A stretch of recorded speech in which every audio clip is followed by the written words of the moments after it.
श्री शिवाय नमस्तुभयम। दोस्तों, जैसा कि आप सभी लोग जानते हैं कि 11 जनवरी 2026 यानी रविवार को पड़ रही है माघ महीने की कृष्ण पक्ष अष्टमी तिथि, जो बहुत ही खास है। और दोस्तों, ये वो तिथि है जो कि माघ महीने में रविवार को पड़ रही है। दोस्तों, इसी दिन किया जाने वाला पंडित जी द्वारा बताया गया एक लाल फूल और एक सफेद फूल वाले उपाय आप लोगों को जरूर करना चाहिए, क्योंकि दोस्तों ये एक ऐसा उपाय है जो कि हर दिन नहीं किया जाता। माघ महीने में जो रविवार की अष्टमी तिथि आती है उसी दिन किया जाता है। अगर आप लोगों ने इस उपाय को नहीं किया है या किसी कारणवश नहीं कर पाए हो तो इस माघ रविवार अष्टमी तिथि के दिन इस उपाय से मत चूकना। दोस्तों, देखिए यह दिन इतना खास होता है, इतना महत्वपूर्ण होता है।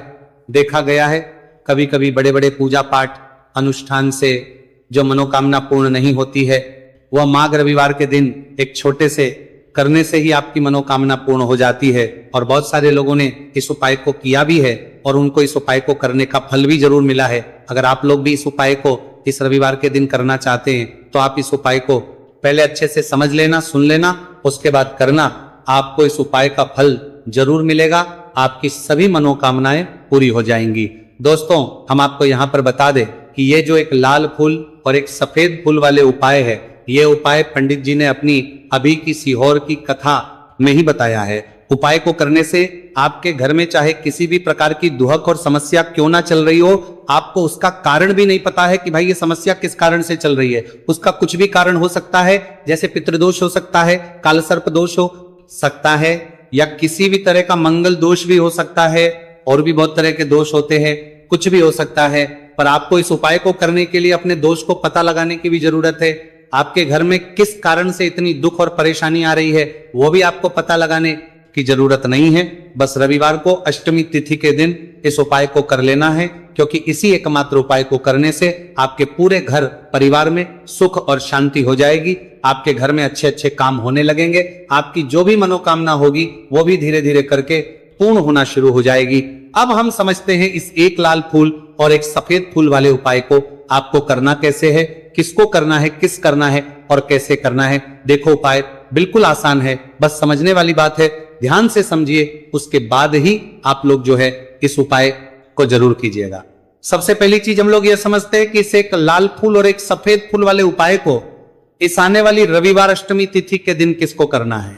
तो देखिए, इस उपाय को घर के सभी सदस्यों को करने की बिल्कुल भी जरूरत नहीं है। घर में से कोई एक मुख्य बड़ा सदस्य इस उपाय को करेगा तो उस घर परिवार के सभी सदस्यों को इस उपाय को करने का फल मिल जाएगा।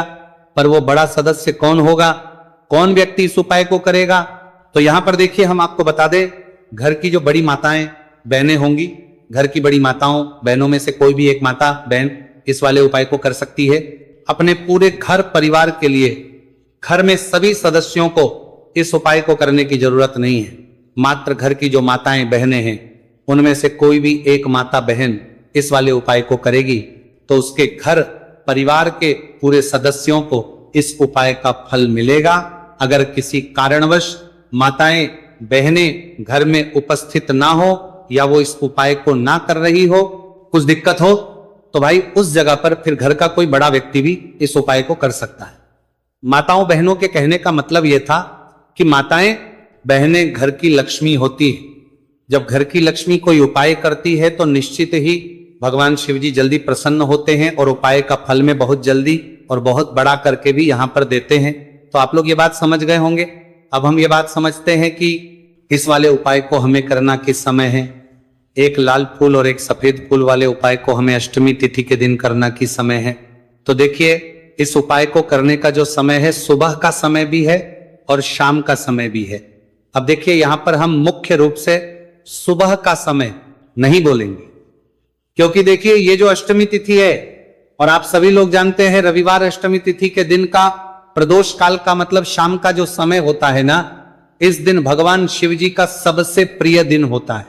तो आप लोग इसे एक लाल फूल एक सफेद फूल वाले उपाय को सुबह के समय भी कर सकते हो और शाम के समय प्रदोष काल में भी कर सकते हो। सुबह के समय अगर कर रहे हो तो 10 या फिर 11 बजे तक भी अगर उपाय करोगे तो भी आपको उपाय का फल मिलेगा। वही अगर शाम के समय कर रहे हो तो इस दिन जरूर शाम के समय का ध्यान रखना। कि शाम के 6 बजे से लेकर 7 बजे के बीच में अगर आप इस उपाय को कर सकते हो तो बिल्कुल कर लेना, पूरी कोशिश करना। पर अगर किसी कारणवश इस समय के बीच में ना कर पाओ तो रात 8 बजे तक भी अगर आप उपाय को करोगे तो आपको उपाय का फल जरूर मिलेगा। ये बात आपको समझ आ गई कि आप इस उपाय को सुबह और शाम दोनों समय कर सकते हो। मतलब करना दोनों समय, आपको एक ही समय है, घर में से किसी एक ही बड़े व्यक्ति को करना है, एक ही बार इस उपाय को करना है, दोनों समय नहीं करना है। आपको जो समय अच्छा लगे आप उस समय पर इस वाले उपाय को कर सकते हैं। तो चलिए जानते हैं इन विशेष उपायों के बारे में। लेकिन उससे पहले जो भी मेरे भाई मेरी प्यारी बहनें आज चैनल पर पहली बार आए हैं या मेरी आवाज आज पहली बार सुन रहे हैं, अगर आप भी महादेव के सच्चे भक्त हैं तो वीडियो को लाइक और चैनल को सब्सक्राइब जरूर कर लें और कमेंट बॉक्स में लिखें हर हर महादेव। देखो, अब सबसे पहली बात आती है कि इस उपाय को हमें करना किस लिए है। जैसा कि हमने अभी आपसे बोला कि इस उपाय को करने के बाद आपके जीवन में बहुत सारी खुशियां आएंगी, आपकी मनोकामनाएं पूर्ण होंगी, आपकी धन की समस्या दूर होगी, आपकी पैसों की समस्या दूर होगी। अब देखिए, अगर आप लोग सोच रहे हो कि भाई हमें अपना घर बनाना है पर घर बनाने के लिए पैसा नहीं है, हमें गाड़ी लेना है पर गाड़ी लेने के लिए पैसा नहीं है, हमें जमीन लेना है पर जमीन के लिए पैसों की कमी पड़ रही है, अगर ऐसी ही दिक्कत परेशानी या किसी भी तरह की धन से जुड़ी हुई समस्या या पैसों से जुड़ी हुई समस्या अगर आपके जीवन में चल रही है तो ये उपाय निश्चित ही आपके जीवन में बहुत सारे फल लाकर दे सकता है। इसीलिए अगर आपके घर में बहुत ज्यादा दिक्कत समस्या परेशानी चल रही है, धन से जुड़ी हुई पैसों से जुड़ी हुई धन की बहुत ज्यादा कमी आ रही है, पैसों की आवक नहीं हो रही है, तो भाई आप लोगों को इस वाले उपाय को जरूर करना चाहिए। घर में से किसी एक भी बापे व्यक्ति को अब इस उपाय में करना क्या है वो सबसे पहले हम लोग जान लेते हैं। उपाय की सामग्री हम लोग सबसे पहले जानते हैं कि इस उपाय में किस किस चीज की आवश्यकता पड़ेगी। तो देखिए, उपाय का नाम तो एक लाल फूल और एक सफेद फूल वाला उपाय है, पर इस उपाय में कुल मिलाकर 4 सामग्री हमें लगने वाली, जो कि पंडित जी ने खुद सीहोर वाली कथा में बताया है। और जो हम आपको उपाय बताते हैं वो पंडित जी द्वारा बताए गए होते हैं, अलग से हम कुछ भी नहीं बताते। तो यहां पर हम लोग समझते हैं कि इस उपाय की सामग्री क्या है। तो देखो, उपाय की जो सामग्री है वो 4 सामग्री है, जिसमें से सबसे पहली सामग्री है एक बेलपत्र। देखो, बेलपत्र क्या होती है? बेलपत्र जो शिव की शिवलिंग पर चढ़ती है। दूसरी चीज है एक शमी पत्र, शमीप्र शिवलिंग पर ही चढ़ता है। तीसरी चीज है दोस्तों एक लाल फूल, उपाय का नाम है, तो एक यहां पर आपको लाल फूल लेना है। अब ये लाल फूल कौन सा लेना है? देखो, शिवलिंग के ऊपर जो लाल फूल चढ़ता हो उनमें से कोई भी एक लाल फूल पसंद कर लेना और वो कहीं से तोड़कर या कहीं से खरीद कर लेकर आना और उस लाल फूल को उपाय में प्रयोग कर लेना। उसके बाद में एक सफेद फूल का विशेष रूप से ध्यान रखना, जो सफेद फूल शिवलिंग पर चढ़ता हो सिर्फ वही सफेद फूल लेकर आना, इसके अलावा कुछ मत लेकर आना, लेकिन केतकी का मत लेना। तो एक एक मात्रा में ही आपको ये चारों सामग्री चाहिए, एक बेलपत्र, एक शमी पत्र, एक लाल फूल और एक सफेद फूल। ये चारों सामग्री आप लोग तैयार करके रख लें। प्रदोष काल में या सुबह के समय जब भी आप इस उपाय को कर रहे हैं, जैसे ही आपके उपाय की सामग्री तैयार हो जाती है तो क्या हम सीधा उपाय को करने के लिए इन चारों सामग्री को उपाय करने के लिए जा सकते हैं? नहीं। तो यहां पर आपको इस बात का ध्यान रखना है कि हम भगवान शिव जी को प्रसन्न करने के लिए तो जा रहे हैं, हम अपनी मनोकामना को पूर्ण करवाने के लिए तो जा रहे हैं पर हमें यह दर्शाना बिल्कुल भी नहीं है कि हम सिर्फ अपने फायदे के लिए भगवान शिव जी के मंदिर में आए हैं। इसीलिए हम इस उपाय को करने के साथ साथ में भगवान शिव जी की पूजन अर्चना के लिए कुछ सामग्री भी जरूर लेकर जाएंगे। जैसे कि सुबह समय अगर आप उपाय को कर रहे हो, इसे एक लाल फूल और एक सफेद फूल वाले उपाय को, तो भाई सुबह के समय आपको एक लोटा जल लेकर जाना है। जो लोग प्रतिदिन शिव जी के मंदिर जाते हैं, पूजन अर्चना करते हैं, जल चढ़ाते हैं, फूल बेल पत्र सब कुछ चढ़ाते हैं, भाई वो अपनी पूजन अर्चना वैसी की वैसी ही करना। बाकी जो सिर्फ उपाय को करने के लिए जा रहा है, जो कुछ भी लेकर नहीं जा रहा है, उसे कम से कम एक लोटा जल अपने घर से भरकर लेकर जाना अगर आप उपाय को कर रहे हो, है ना। क्योंकि इस वाले उपाय को आप भगवान शिव जी की पूजन अर्चना करने के बाद ही करना।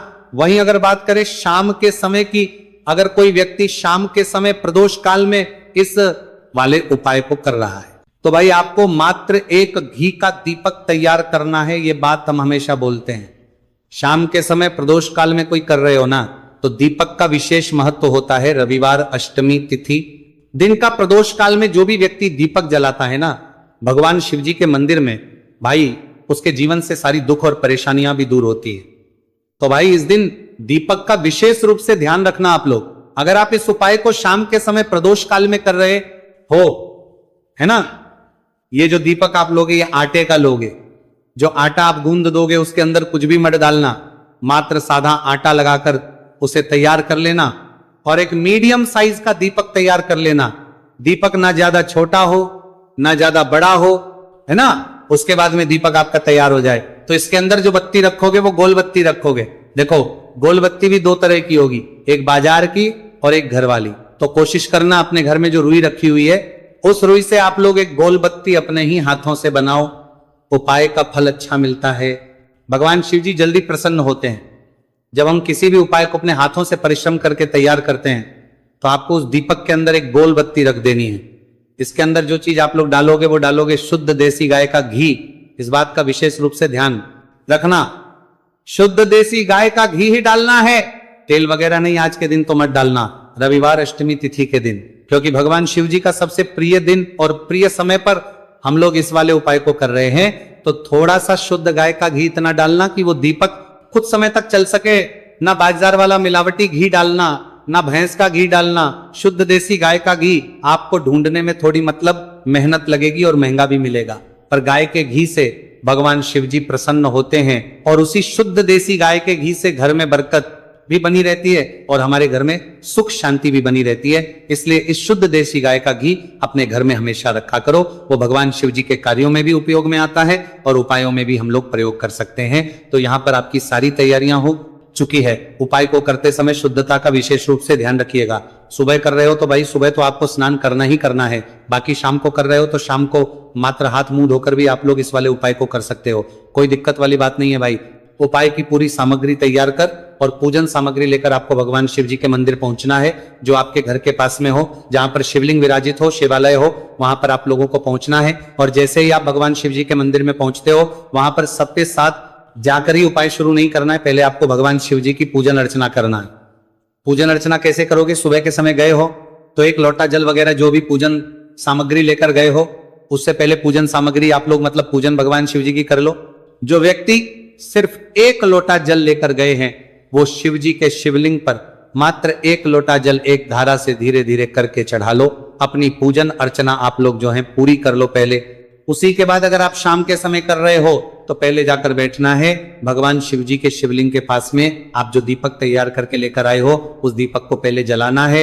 ये जो दीपक आप लोग जलाओगे ना, ये किसी और की माचिस से मत जला, अपनी ही माचिस अपने ही घर से लेकर आना और इस दीपक को अपने ही माचिस से जलाना। अगर आपने मंदिर की माचिस या किसी और की माचिस ले ली, इस उपाय को करने में इस उपाय का फल उस व्यक्ति को भी बहुत मिल जाएगा। इस बात का ध्यान रखना।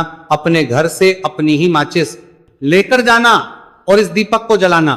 दीपक को जलाने के बाद भगवान शिव जी की शिवलिंग के पास में रख देना। शिवलिंग के इतना पास में मत रखना कि शिव जी को आंच लगे, थोड़ी सी दूरी बनाकर ही जो है इस दीपक को शिवलिंग के पास में आप लोग रख दीजिएगा। अब जैसे ही आपकी पूजन अर्चना हो जाती है, भगवान शिव जी के शिवलिंग के सामने या आसपास कहीं पर भी बैठ जाइए उपाय को करने के लिए। और उपाय को करने से पहले आप लोग अपनी वो चारों पूजन सामग्री निकाल लीजिए। उपाय की जो सामग्री है वो निकाल लीजिए और भगवान शिव जी के शिवलिंग के ऊपर एक माता अशोक सुंदरी जी का स्थान देख लीजिए। माता सुंदर जी का जो स्थान होता है वो जलाधारी के ऊपर होता है। जलाधारी के बिल्कुल बीचों बीच में होता है। आप लोगों ने देखा भी होगा शिवलिंग की जलाधारी होती है। जलाधारी के बिल्कुल बीचों बीच का जो स्थान होगा वो माता अशोक सुंदर जी का स्थान होगा, क्योंकि यहीं पर हमें ये जो है उपाय को करना है। सबसे पहली चीज अब हम उपाय को करना शुरू करते हैं। आप सबसे पहले अपनी एक बेलपत्र उठा लो। एक बेलपत्र को आपको माता अशोक सुंदरी जी वाले स्थान पर सबसे पहले समर्पित करना है। बेलपत्र की डंडी का मुख होगा जलाधारी की तरफ जहां से जल बहता है और नीचे गिरता है, और बीच वाली बड़ी पत्ती का मुख मतलब शिवलिंग की तरफ होगा। इस तरीके से आपको इस बेलपत्र को माता अशोक सुंदरी जी वाले स्थान पर समर्पित कर देना है। उसके बाद में अपनी एक शमी पत्र उठा लो जो आप उपाय के लिए लेकर आए हुए हो। शमी पत्र को उठाकर शमी पत्र की भी जो डंडी का भाग होगा वो जल की तरफ करके, जहां से जल बहता है नीचे गिरता है उस तरफ करके, और पत्ती वाला भाग शिवलिंग की तरफ करके इस शमी पत्र को भी उस बेल पत्र के ऊपर आपको समर्पित कर देना है। समर्पित करने के बाद अब आप ले लो अपना एक लाल फूल जो आप उपाय को करने के लिए लेकर आए हुए हो। इस लाल फूल का जो खिला हुआ भाग होगा, चाहे वो गुलाब का फूल हो, चाहे कोई सा फूल जो शिवलिंग पर चढ़ता हो, भाई उस फूल का जो खिला हुआ भाग होगा वो शिवलिंग की तरफ होगा। बाकी जो पीछे का भाग होगा फूल का, वो जलाधारी की तरफ, जहां से जल बहता है नीचे गिरता है उस तरफ होगा। और आखिरी में आपका जो एक सफेद फूल बचा हुआ है, इस सफेद फूल को भी आपको लेना है और सफेद फूल का जो खिला हुआ भाग होगा वो शिवलिंग की तरफ होगा, जहां पर शिवलिंग रखा हुआ है उस तरफ होगा, और डंडी का भाग जलाधारी के पीछे की तरफ हो जाएगा। मतलब जो जहां से जल बहता है और नीचे गिरता है, जब आप एक बेलपत्र, एक शमी पत्र और एक लाल फूल, एक सफेद फूल चढ़ा रहे हो, तो उस समय आप लोगों को कांता भगवान या कांता चक्र का नाम लेते हुए ही जो है इस उपाय को करना है और भगवान शिव जी और नारायण जी का स्मरण करते हुए ही इस उपाय को आपको करना है। तो जब भी आप एक बेलपत्र, एक शमी पत्र, एक लाल फूल और एक कमी हो रही है, जो भी दुख और समस्या परेशानी चल रही हो आपको अपनी, वह दुख और जो है भगवान शिव जी से उपाय को पूरा करने के बाद वहीं पर पास में बैठकर बोल देना है, हाथ जोड़ के आंखें बंद करके अपनी परेशानी और श्री शिवाय नमस्तु भयम का जाप करना है। दोस्तों, आज हमने इस वीडियो में कुछ उपाय बताए हैं जो आपको करने हैं। अगर आपको वीडियो अच्छी लगी हो तो करने का वो फल मिलेगा जिसकी आपने कभी कल्पना भी नहीं करी होगी। इसीलिए इस हल्दी दीपक वाले उपाय को एक बार जरूर कर लेना, ताकि आप लोगों के हाथ से यह मौका ना जा सके और आपको इस उपाय को करने का फल मिल सके। दोस्तों, ये उपाय पंडित जी ने अपनी अभी की ही शिव महापुराण की कथा में बताया है, जो इस उपाय को आज हम आपको बहुत अच्छे से समझाने वाले हैं। इस वीडियो को देखने के बाद इस उपाय को समझने के लिए आपको कोई और वीडियो को देखने की जरूरत नहीं पड़ेगी। तो दोस्तों, इस उपाय को आपको कैसे करना है, कब करना है, कहां पर करना है और उपाय को करते समय आपको किन किन गलतियों को नहीं करना है और आपको किन किन बातों का ध्यान रखना है, यह सारी जानकारी हम आपको इस वीडियो में देंगे। तो चलिए भक्तों, उपायों को शुरू करते। अगर आप भी चाहते हैं कि महादेव जी का आशीर्वाद आप पर सदैव बना रहे, तो वीडियो को लाइक करें, चैनल को सब्सक्राइब करें और कमेंट बॉक्स में हर हर महादेव जरूर लिखें। तो दोस्तों, यह थे पूज्य गुरु जी द्वारा बताए गए कुछ बहुत ही खास उपाय। अगर आपको जानकारी अच्छी लगी हो तो वीडियो लाइक करिएगा। मिलते हैं फिर एक नए वीडियो के साथ। श्री शिवाय।